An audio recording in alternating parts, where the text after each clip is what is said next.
वास्तव में धर्म है क्या? क्या कोई ये समझ पाया है? धर्म मनुष्य को दूसरे मनुष्य के साथ, समस्त सृष्टि के साथ सुख से जीने का ज्ञान देता है।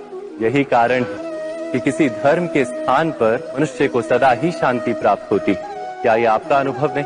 अर्थात धर्म मनुष्य के सारे संघर्षों का नाश करता है। पर ये किस प्रकार संभव है कि किसी मनुष्य को किसी अन्य के साथ कोई संघर्ष ना हो? विचार करें, जहां प्रेम होता है क्या वहां संघर्ष भी होता है? आप कहेंगे हाँ अवश्य होता है, किंतु आप थोड़ा और विचार करेंगे तो ये जान जाएंगे कि जिस समय संघर्ष होता है उस समय प्रेम का विस्मरण हो जाता है। और फिर इच्छाएं जागती, अहंकार जागता है, क्रोध जागता है, पर प्रेम नहीं जागता। क्योंकि जहां प्रेम जागता है वहां सारे विवाद, सारे संघर्ष, सारे झगड़े नष्ट हो जाते। यदि ऐसा ही प्रेम सारे विश्व के लिए जागे तो केवल मनुष्य नहीं, पशु पक्षी के लिए, घास के तिनके के लिए भी यदि हृदय में प्रेम हो, क्या कोई क्रोध का कारण रह जाता है? नहीं ना।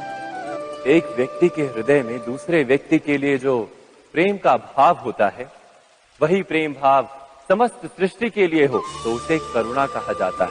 करुणा अर्थात सारे विश्व का स्वीकार, सबके लिए केवल प्रेम और कुछ नहीं, किसी के लिए कोई विरोध नहीं। करुणा ही वास्तव में सारे धर्मों का सार। धर्म यदि वृक्ष है तो करुणा ही उसका मूल, उसकी जड़। पर बार बार ऐसा समय आता है कि मनुष्य धर्म के मूल को ही भूल जाता है, कुछ नियमों, परंपराओं को पकड़कर बैठता है और करुणा को भुला ही देता है। और ये जगत भर जाता है संघर्षों से, ईर्ष्याओं से, शोषण से, क्रोध से, बैर से, अर्थात अधर्म से। और तब परमात्मा को अवतार धारण करना पड़ता है मनुष्य को वास्तविक ज्ञान देने के लिए। महाभारत की ये कथा भी ऐसे ही समय की कथा है जब कुछ लोग परंपराओं को धर्म मानकर जीते थे और दूसरे अधर्म से भरे क्रोध, बैर, महत्वाकांक्षाओं के भंवर में फंसकर धर्म का नाश कर रहे थे। व्यक्ति को व्यक्ति से प्रेम तो था, किंतु समस्त विश्व के लिए प्रेम नहीं था हृदय में। जगत में करुणा नहीं।